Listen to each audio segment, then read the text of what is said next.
As mulheres dessa família são diferentes. Essa é a frase do livro O Impulso, um intenso e incrível suspense psicológico que vai contar o trauma intergeracional da família Connor.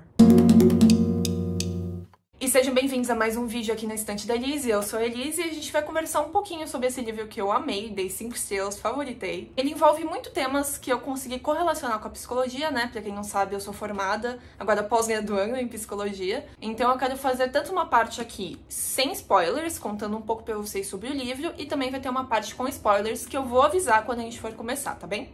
A Blythe é a nossa personagem principal, ela é casada e aspirante a escritora. E ela veio de uma família não tradicional que deixou algumas marcas. Ela não tinha uma boa relação com a sua mãe, inclusive a sua mãe a abandonou quando ela ainda era pequena. E a sua avó cometeu na frente da sua filha, ou seja, da mãe da Blythe, quando ela também era criança. E todas essas mulheres acabaram experienciando uma coisa em comum, para além das más relações familiares, que foi a maternidade compulsória. E sim, eu disse todas elas porque o marido da Blythe, o Fox, foi quem decidiu que queria ser pai. E acabou idealizando a sua doce e comportada esposa pra carregar os seus filhos, mesmo não se importando se ela ia querer isso ou não. Já a Blythe quer desesperadamente agradar o seu marido, porque é nessa relação que ela se sente amada e cuidada, como ela não foi na infância. Já que é através dos olhos do Fox que ela finalmente se reconhece como indivíduo. Foi completamente formado através dos gostos e preferências do marido. Então ela pondera essa decisão de ser mãe, até porque ela tem medo de ser igual à sua mãe, de ser igual à sua avó. Ela fica com essa pergunta de: será que eu vou amar minha filha ou meu filho? Será que eu vou ser uma boa mãe? Mas afinal, o que é ser uma boa mãe? E a gente já vai conversar sobre isso. E o livro começa com a Blythe espionando uma família pela janela. Um marido, uma esposa e 2 filhos. Só que acontece que essa família é o seu ex-marido, a sua filha, a nova esposa, que obviamente é mais jovem que a Blythe, e o recém-nascido do casal. Mas por que ela tá espionando a antiga família? O que foi que aconteceu pra esse casal se separar? E por que ela e a filha ficam se encarando num momento meio tenebroso que você não consegue entender o que tá acontecendo? Nesse ponto você já deve ter entendido que a Blythe acabou concordando em ter um filho com o Fox. E foi assim que nasceu a Violet, a personificação do seu maior medo. Desde o princípio, ela não sente uma conexão com a sua filha. E ela quer ser essa mãe ideal. Até porque entende que está sendo avaliada pelo Fox a todo momento. Se ela continua sendo a esposa dos sonhos e agora a mãe dos sonhos. É tudo o que ele espera e deseja dela, até como foi apontado no livro. Ele já não se preocupava mais com a Blythe como uma pessoa, uma companheira, mas como uma prestadora de serviços, a mãe da sua filha. E apesar da Blythe tentar se aproximar, ter uma relação de carinho, troca, amor com a Violet, há um distanciamento claro. Por vezes a Blythe se culpa, outras ela acha que a filha odeia.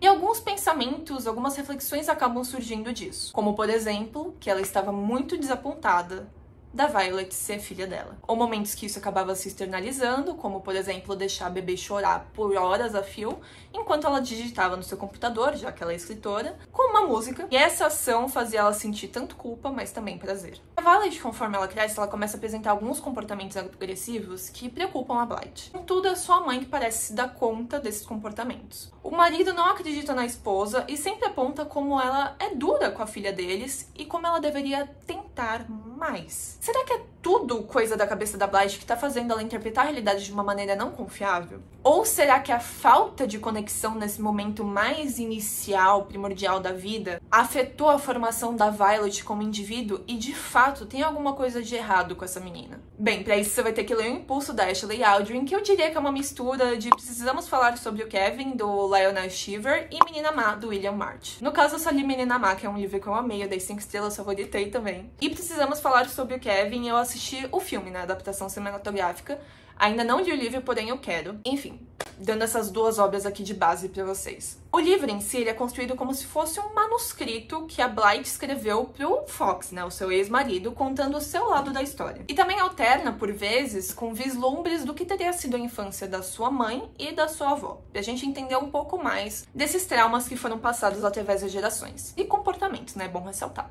E é um livro muito bem escrito que te prende e te faz querer saber o que tá acontecendo de verdade. Além de trabalhar um tema que eu gosto muito, que é a maternidade. Será mesmo que é tudo culpa das mães, indo para um lado mais freudiano, né, psicanalista? Bem, não.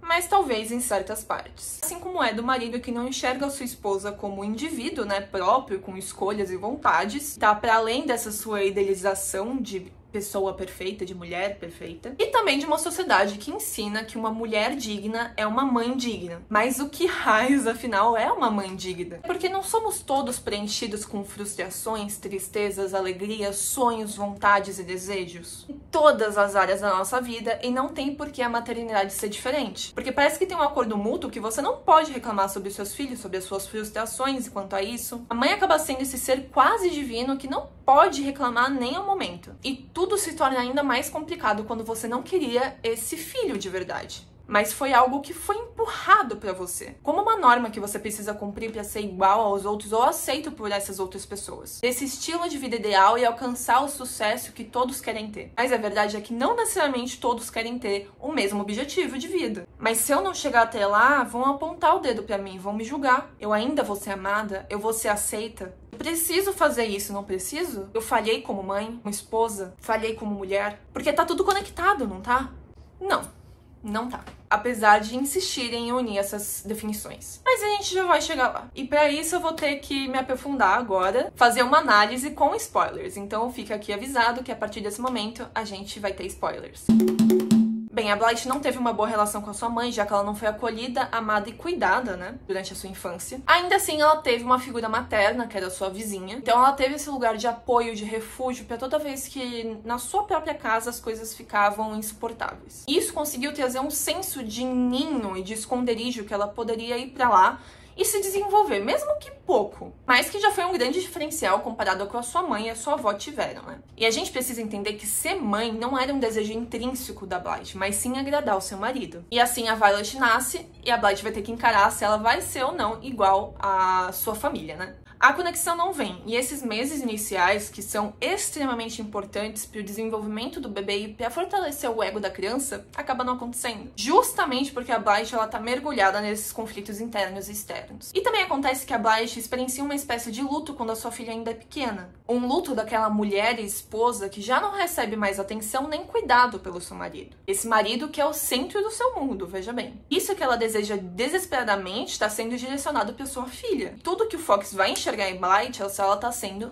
ou não uma boa mãe. Analisando numa visão winnicottiana, e aqui eu vou trazer o Winnicott, que foi um pediatra e um psicanalista inglês muito influente, é entendido que esses primeiros meses de vida são extremamente importantes para o desenvolvimento emocional do bebê e também para o desenvolvimento da maturidade, para que a criança possa ter uma vida emocional independente e com saúde mental. Do primeiro momento do nascimento até a criança conseguir crescer e se desenvolver e ter independência, é extremamente importante a qualidade dessa relação. O Winnicott, ele se interessa muito pela riqueza da experiência, porque não é só suprir as necessidades do seu bebê, da sua criança, mas sim a qualidade que você tá tendo nessa troca. Claro, é entendido que a gente pode apresentar algumas falhas, até porque somos humanos, e uma mãe continua sendo ser humano. Ela não é perfeita e nem tá isenta de erros, mas o que o Winnicott traz pra gente é o ambiente suficientemente bom e a mãe suficientemente boa. Mas o que é isso, né? A mãe suficientemente boa não tem nada a ver com inteligência, por exemplo, mas sim a capacidade de você conseguir entrar em contato com esse bebê e estar identificada com esse bebê e as necessidades que ele apresenta. É um saber que não se trata do saber intelectual. É outro, é o que chama do encontro de almas, da possibilidade de você estar conectado com esse bebê e se identificar com ele. O Winnicott também vai trazer que a gente tem uma agressividade inata enquanto indivíduos, mesmo nas crianças, mas que é um ambiente suficientemente bom que vai determinar como essa criança vai lidar com essa agressividade inata. Até porque é muito mais perigoso uma agressividade que é reprimida, que é recalcada, do que uma certa agressividade espontânea. O que acaba se relacionando um pouco com a Violet, não é? Porque apesar dela ter tido alguns momentos que indicavam claramente que alguma coisa não estava certa, quando ela empurrou o menino do parquinho, arrancou o cabelo do colega na escola, ou mais pra frente quando ela empurrou seu irmão, indo de nervoso,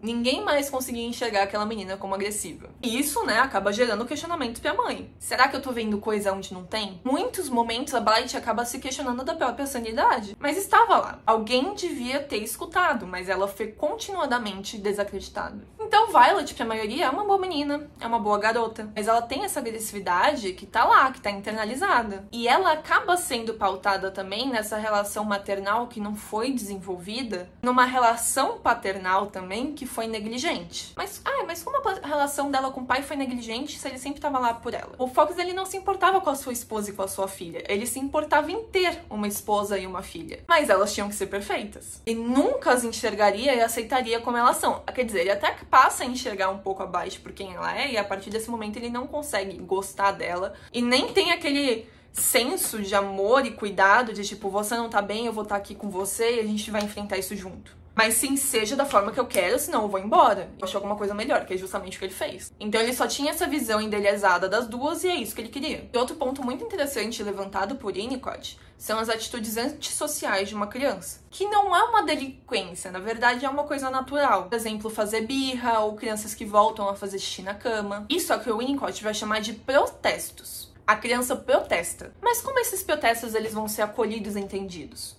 Porque é um pedido de ajuda, é um pedido de socorro. É um ato de esperança, mas esperança do quê? De encontrar pais bons e de ser compreendido. Nessa visão do Winnicott, o potencial agressivo não depende de fatores biológicos, mas sim do acaso dessas invasões ambientais, que rompem com a continuidade do ser e de como essa agressividade inata foi ou deixou de ser acolhida. E esses protestos, e veja bem, eu não tô falando da Violet matar as outras crianças, tá? Mas sim logo no início, da Violet rejeitando a mãe, por exemplo, o mau humor, os gritos e até a agressividade inicial com os colegas na escola. Tudo isso poderia ser uma possibilidade de integrar aquela agressividade. Contextualizar, dar sentido, ser acolhido e integrado, buscando esses pais suficientemente bons. Mas o que Violet encontra? Ela encontra uma mãe, que ela já não tem conexão, e a partir desse momento que ela mostra esses comportamentos, a mãe se afasta mais, porque ela apresenta medo. E um pai que não a vê verdadeiramente, só idealiza a menina, acha que ela tá correspondendo às suas expectativas, então a mãe que é a culpada e não minha filha. Que acaba não responsabilizando a sua filha também por essas atitudes, que é uma coisa extremamente importante de acontecer, mas não acontece.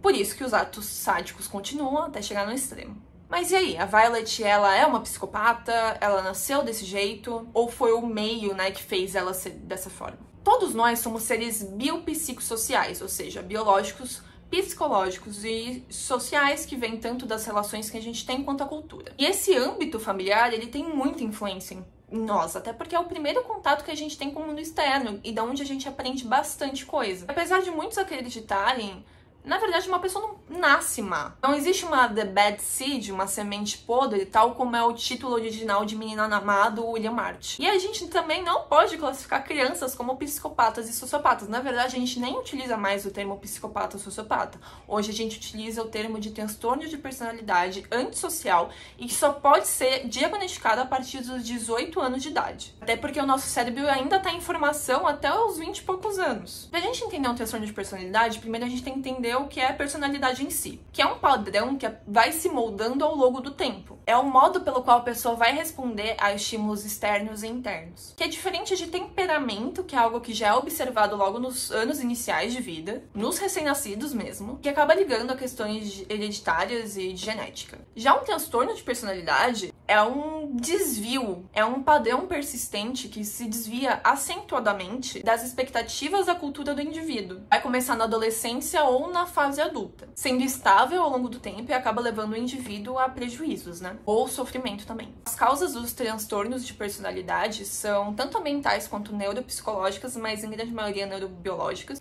E o manejo é difícil porque tende a ser um modo de ser da pessoa, mas não é impossível, né? A gente tem tratamentos e terapias. E esse transtorno de personalidade antissocial, que é o antigo psicopata e sociopata, são pessoas que são incapazes de ter interação afetiva verdadeira e amorosa. Eles não têm consideração ou compaixão pelas outras pessoas. E acabam mentindo, enganando, trapaceando os outros, mesmo aquelas pessoas que nunca lhe fizeram nada. Tendem a ter indiferença e insensibilidade pelos sentimentos alheios, responsabilidade e desrespeito pelas normas, regras e obrigações, as obrigações sociais, no caso, e a incapacidade em manter relações, não de fazer, mas manter. Isso é bem importante. Tem muita baixa tolerância a frustrações. Tem incapacidade de experimentar a culpa e aprender com isso, né? Porque eles têm uma tendência constante em culpar as outras pessoas, o que acaba fazendo uma racionalização, né, plausível do porquê ele tá se comportando daquela forma. Além de frequente crueldade e sadismo. Mas como eu disse, para ter esse diagnóstico a pessoa tem que ter 18 anos, ela tem que ter tido um histórico de transtorno de conduta antes dos 15 anos. Aí sim, os primeiros sinais eles podem se apresentar tanto na infância quanto na adolescência. Por exemplo, aos 3 anos a criança ela já pode se encontrar no que a gente chama do transtorno opositivo desafiador, que também é conhecido como TOD, em que vai acontecer umas situações de enfrentamento de regras, de normas, de enfrentar os pais. Não só os pais, mas como adultos também, por exemplo, professores. É esse enfrentamento dos limites, que também vai acontecer situações de brigar com o amiguinho, enfim. E se o TOD não for tratado, ele vai caminhar para um transtorno de conduta, que também apresenta a necessidade de desafiar adultos, as leis, as normas, acaba desafiando as autoridades, seja elas quais forem, e também é caracterizado por alguns comportamentos específicos, como agressão a pessoas ou animais, destruição de propriedade e furto. E aí sim, caso não tratado, né, a gente vai falar já com uns 18 anos, do diagnóstico como transtorno de personalidade antissocial. E como eu disse, né, para esse diagnóstico você tem que ter tido um histórico de transtorno de conduta antes dos 15 anos. Enfim, só para vocês entenderem um pouquinho de como funciona, né, todas essas terminologias e etc. Em resumo, né, voltando para o nosso livro, nós temos um histórico de maternidades compulsórias dentro dessa família, dessas mulheres que se sentiram em algum momento obrigadas a terem filhos. E a própria ideia da feminilidade, né, sendo associada à maternidade, como muitas vezes acaba acontecendo. A gente teve um histórico de mães que faltaram com as suas filhas, né, elas não conseguiram criar essa conexão. Eu entendo também que no caso da Blythe, ela teve depressão pós-parto. Eu sei que tem um momento do livro que ela chega até a fazer um teste, né, que fala que ela não tem depressão pós-parto, mas vamos concordar que precisaria mais do que isso pra falar se ela teve ou não, né, enfim, uma terapia e tal. Mas enfim, eu tenho essa impressão, não tenho certeza, tá? E essa depressão pós-parto, juntando com seu histórico familiar e o fato, né, de início ela não querer ser mãe, dificultou ainda mais de estabelecer essa relação com a filha, né, com a Violet. E eu acho uma coisa muito interessante também que contribui é ela sempre tá buscando pares com essas outras mães, né, essa identificação dessa frustração que ela carrega, frustrações que ela carrega, aliás, em algumas experiências e vivências do que é ser mãe. Mas absolutamente todas as mães que a Blythe vai conversar passam essa visão de tipo, apesar de tudo, ter filho é uma bênção, é incrível, é perfeito, não tenho reclamações, é tudo que eu sempre sonhei. Fazendo com que a Blythe se sentisse cada vez mais sozinha, porque as suas dores não eram reconhecidas, os seus sentimentos não eram validados e, além de tudo, a fazia se sentir uma mãe ruim, porque, meu Deus, todo mundo está feliz nessa experiência e eu sou a única pessoa que está apresentando dificuldades, eu sou a única mãe no mundo que não é boa. E ela logo se associa, né, a sua mãe e a sua avó, né, que não foram boas experiências maternas, e já começa a pensar que é uma coisa, tipo, sei lá, hereditária, que nem vem a frase, né, tipo, as mulheres dessa família são diferentes. Mas enfim, eu acho que é uma série de coisas que faz a Blythe se comportar dessa forma e que gera prejuízos tanto pra ela, tanto pra sua filha. Mas é mais uma vez, né, que a gente fala, essa mulher precisava de uma terapia, a criança precisava de uma terapia, esse homem precisava de uma terapia. Enfim, todo mundo ali naquela família precisava de uma terapia. Pra falar a verdade, eu acho que a Blythe, na real, precisava de um outro marido, né, porque vamos concordar que o Fox é um lixo, mas... enfim, eu acho que é por essas e outras que a gente não pode romantizar a maternidade, que é uma coisa que acaba acontecendo com frequência. Porque se faz necessário ter essa rede de apoio às mães, né? E além de propagar informações. Eu ainda não sei como é o sentimento de ser mãe, eu não sou mãe, desejo ser.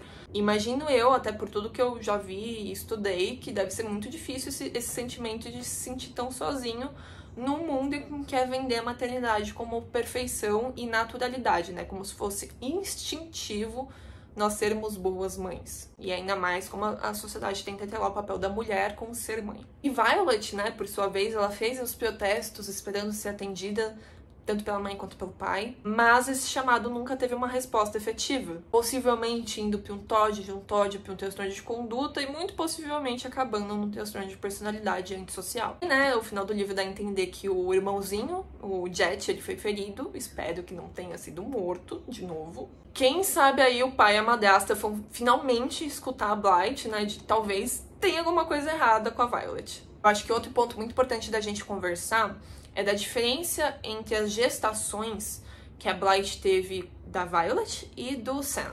Até porque o Sam, ele foi desejado, ele foi imaginado, ele foi sonhado, a Violet não. Não verdadeiramente, pelo menos, né? Porque lá, inicialmente, a motivação dela ter a Violet era agradar o Fox, né? diferente do que ela teve com o Sam, que ela queria esse filho para ela. É quase também como se ela fizesse essa distinção da Violet ser do meu marido e o Sam ser meu. E a Blythe a todo momento idealizou essa relação com o bebê, né? De dessa vez vai dar certo, de comprar aquele quadro que ela ficava admirando, dela querer essa ternura e esse amor que ela não recebia da sua filha.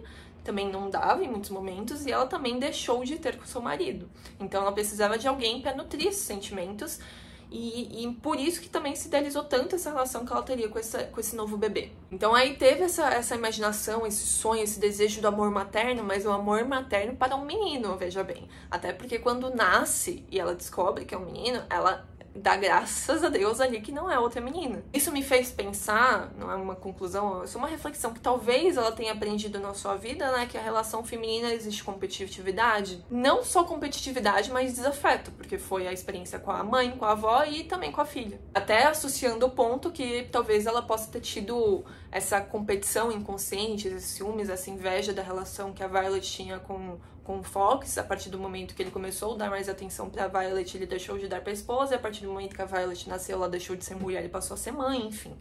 É uma ideia. E o mais importante é que a Violet notou, né, essa diferença que a mãe tratava com o Sam e com ela. E percebeu, né, esse amor condicional é dado a mim, não a ele. Pra ele o amor é incondicional. E aí veio o famoso, né, não quero mais. Gente, ela falou, não quero mais, no dia seguinte já foi lá, ó. Outro ponto importante que eu ainda não cheguei a uma conclusão exata, mas a gente pode conversar, é que eu sinto que a Violet, ela gosta de controle. E ela se sente mais próxima do pai justamente porque ele a vê como a menina dos seus sonhos, e acaba sendo mais fácil de controlar, porque ela atende às suas expectativas, então não necessariamente ela o ama, mas ela ama o amor que ela recebe dele. E o que tiver na frente disso eu vou destruir. Ou seja, minha mãe, o Sam e o Jet. Eu acho que talvez lá mais pra frente, quando ela já tava mais velha, não necessariamente ela ansiava pelo amor da mãe, mas o controle. Um controle que ela não conseguia ter. Mas a Blythe não se comportava de acordo com como a Violet desejava. E isso, né, de, por exemplo, não dar atenção, carinho, essa preocupação verdadeira, talvez poderia ferir o ego da Violet. É uma ideia. Eu gosto muito mais do título em inglês desse livro, porque em português a gente tem o impulso, mas em inglês é The Push. E push é o termo que eles utilizam, por exemplo, quando a mulher tá, né, naquele momento do parto, que eles falam pra empurrar a criança fazendo força. Então, é o push. Mas push também pode ser o empurrão que ela deu no carrinho que levou o seu irmão até o meio da rua e que foi atropelado. Então, eu adoro muito mais o título em inglês desse livro. E depois disso tudo, como eu falei no começo do vídeo, é óbvio que minha nota pra esse livro é 5 de 5 estrelas. Ele também foi favoritado. Assim que eu terminei a leitura, não favoritei de cara, mas ele ficou na minha cabeça, como uma youtuber que eu gosto denomina como livro forninho, que ele vai crescendo na sua cabeça conforme o tempo. E eu percebi que eu precisava favoritar esse livro. Até porque esse vídeo nasceu do que era pra ser um roteiro pra rede vizinha, só que aí eu escrevi 8 páginas de análise e eu fiquei, meu Deus! Normalmente eu não faço roteiro pra resenha de livro, mas como ele se envolvia, né, tipo, uma análise psicológica, eu decidi anotar alguns pontos. Mas enfim, 8 páginas. Eu acho que isso já fala por si só o quanto eu gostei desse livro. Eu amei o impulso e recomendo se você não tiver nenhum gatilho ou sensibilidade com esse tema, claro. Se você tiver alguma pergunta ou uma interpretação diferente de algum acontecimento do livro ou de alguma relação, deixa aqui nos comentários e vamos conversar, que eu adoro conversar com vocês. Não se esqueçam, por favor, de curtir, comentar e compartilhar esse vídeo, porque me ajuda muito, muito mesmo, gente. Um beijo e até a próxima.